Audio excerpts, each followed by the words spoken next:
Hallelujah. Praise you, Lord. Thank you, Lord God. Thank you, Jesus. Let's pray.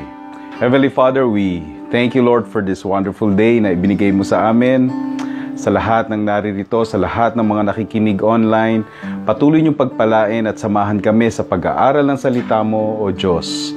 Dalangin ko po na muli ma-encourage kami sa salita mo at ang kapangyarihan ng salita mo, O Diyos, ang patuloy na sumama sa amin at patuloy na magbago sa amin ng aming pananaw ng kung paano kami mag-react, mag-respond sa araw-araw na nakakaharap namin, O Diyos. Pagpalain mo bawat isa nakikinig sa oras na to, maging ang mga nakikinig at nanonood, sumusubaybay online, Lord.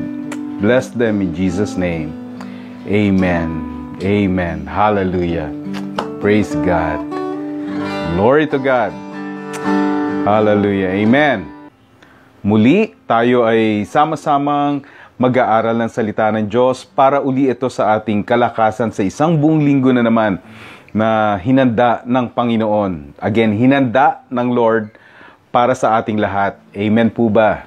Hallelujah. So, ngayong umaga, ando pa rin po tayo sa Genesis, ang story ni Joseph.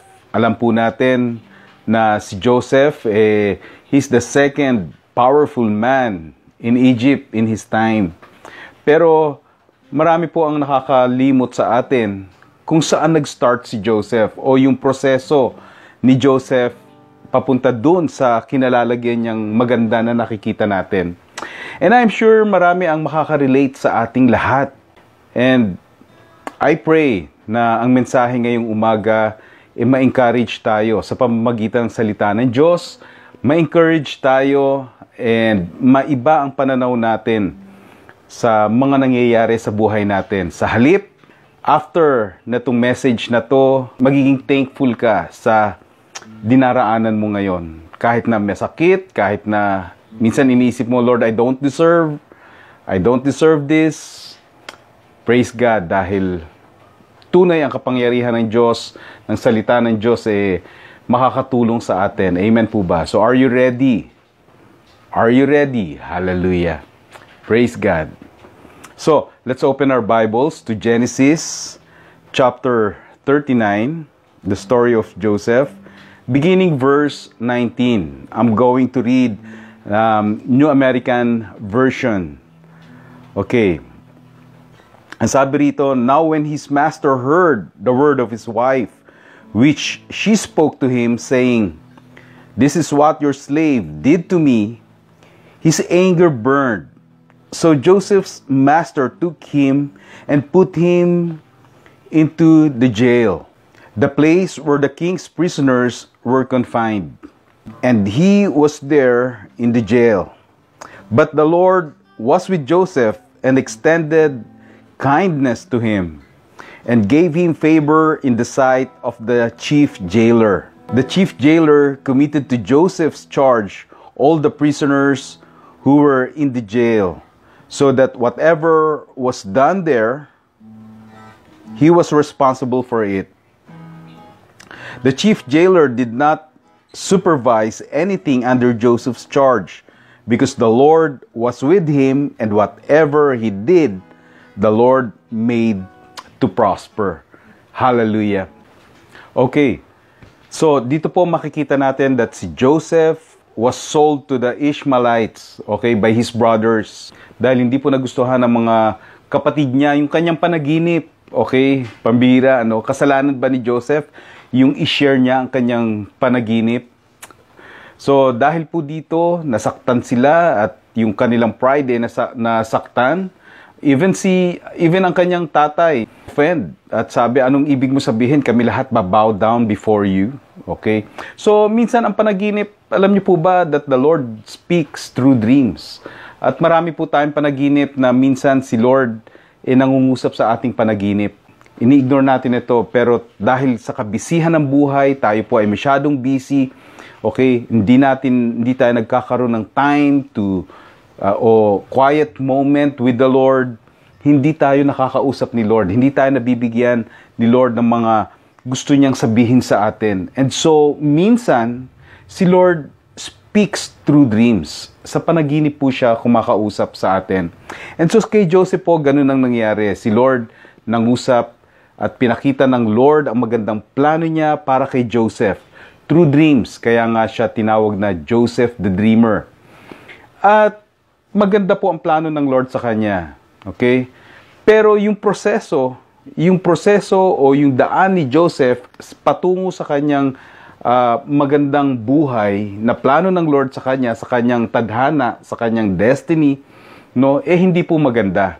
So makikita po natin sa buhay ni Joseph, sa pamamagitan ng passage natin ngayong umaga, na kahit na tayo ay gumagawa ng kabutihan o ng nagpapaayos tayo kay Lord, na kahit na tayo ay gumagawa ng righteousness, okay? Kahit na tayo ay pilit na lumalapit sa Lord, hindi maiiwasan yung makaranas tayo ng mga hindi maganda sa buhay natin. As if parang wala tayong magandang kinabukasan. Ang title po ng message natin ngayon is Prison to Palace. Dahil ito po ay kay Joseph. Dahil po sa story ni Joseph at ang pag-aaralan po natin ito, yung si Joseph ay nasa prison. Maaring katulad ni Joseph, tayo ay imprisoned. Maaring hindi man sa rehas, maaring hindi sa kulungan, talagang kulungan. Pero pag ang isang tao po ay imprisoned, hindi po niya magagawa yung kanyang gustong gawin. Pangalawa, ikaw po ay slave. Okay? Pangatlo, feeling mo limitado ka dahil nasa loob ka ng isang rehas. Pang-apat, maaring yung mga kasama mo hindi mo gusto. Okay? Maaring marami sa atin nasa ganyang sitwasyon ka ngayon. Wala ka man sa kulungan, pero ang sitwasyon mo as if para ka nakakulong. Okay? So, ganun po ang isang nakakulong. At minsan, dahil ikaw ay nakulong, lalo na sa atin, magkaka-record ka sa NBI, so medyo iba na ang tingin sa'yo. Ang feeling natin, ang opportunity, mas nalilimitahan o nawawala yung magandang future kasi may record ka. But here, makikita natin na sa kabila ng kabutihan at katuwiran ni Joseph at siya ay namumuhay ayon sa gusto, sa will ni God sa buhay niya. Okay? Ganito pa ang nangyari sa kanya. Nakulong po si Joseph. And so, when God allows these kind of things happen to us, isa po ang dapat nating malaman. Sa kabila ng gumagawa tayo ng mabuti, dahil may magandang plano ang Lord sa atin. So ano ang magandang matututunan natin dito ngayon? Number 1, righteously, Joseph lived righteously in the eyes of God. Sinasamahan siya ni Lord, kaya nga blines siya. But because magandang lalaki si Joseph, ayon sa ating passage, nagkagusto po sa kanyang asawa ni Potiphar. Okay, so hinindian po ni Joseph ito araw-araw, mga kapatid. Sabi rito, araw-araw, sinasabi ng asawa ni Potiphar, parang awa mo na, Joseph, siping mo ko, sipingan tayo. Magsiping tayo. Araw-araw, until nagkaroon ng pagkakataon yung asawa ni Potiphar na aggressively i-grab si Joseph and makipagtalik sa kanya. Pero ang ginawa ni Joseph, tumakbo siya. So binaliktad ang story. Nakaka-relate po ba kayo na nakakaranas kayo na nabaliktad ang storya at kayo ang napasama? So listen, nabaliktad po ang story at si Joseph ang nakulong. Dahil nagalit si Potiphar sa kanya, nakulong si Joseph. And ito po yun. Kapag tayo gumagawa ng ayon sa kalooban ng Diyos, pero pangit pa rin ang nangyari sa atin, isa lang pong ibig sabihin yan. Alam niyo kung ano? Take note of this, kapatid. Ang ibig sabihin niyan, the Lord is about to promote you. May gagawing maganda ang Panginoong Diyos sa buhay mo. Amen? So, number 1, kapag nangyari po sa inyo yun, kapag nangyari sa inyo ang negative o hindi maganda na nangyayari sa buhay mo, pero gumagawa ka ng righteousness, number 1, ipopromote Ibig sabihin po niyan, ipropromote ka ng Lord. So, ihanda mo ang sarili mo. Pero ito po ang maganda ron. Habang pag inalaw ni Lord sa iyo yan, ito ang mapapangako ng Lord sa iyo. Number 1, mababasa po natin dito, But the Lord, in verse 21, ang sabi, but the Lord was with Joseph. So, point number 1, ang tandaan po natin, that the Lord is with us. Kasama mo ang Panginoon. Okay? Pinadaraan tayo ni Lord sa ganitong proseso, pero hindi po niya tayo pinapabayaan. In fact, kapatid, diyan ka i-bless ni Lord. Minsan, Lord, I don't deserve this eh. Pero alam mo, kung patuloy ka na mamumuhay ayon sa kalooban ng Panginoon, kahit na hindi maganda ang nangyayari sa iyo, kahit na yung dinaraanan mo hindi mo plano o iniisip mo you don't deserve that situation in your life. Kapatid, continue to live righteously. At alam nyo ba ang ibig sabihin kapag ang Panginoon ay kasama mo? Ibig sabihin yan, protektado ka. Ibig sabihin yan, lahat ng ginagawa mo ay pagpapalain ni Lord. At ang ibig sabihin yan, yung mabibigat na bagay, mahirap na bagay, makakaya mo sa tulong ng Panginoon. Bakit? Because He's with you. At yun ang promise ni Lord sa atin, hindi niya tayo iiwanan. Amen?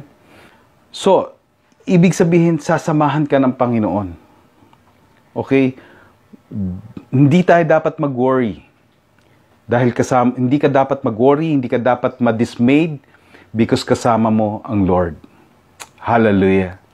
Sasamahan ka ng Panginoon. So, number 2. Sabi sa verse 22, the chief priest committed to Joseph's charge all the prisoners who were in the jail, so that whatever was done there, he was responsible for it. Anong ibig sabihin nito? Kapatid, si Joseph po, may promotion. Okay? Makikita natin dito na kahit na hindi maganda ang nangyari kay Joseph, because the Lord was with Joseph, and extended kindness to him, and gave him favor in the eyes of the chief jailer. Okay?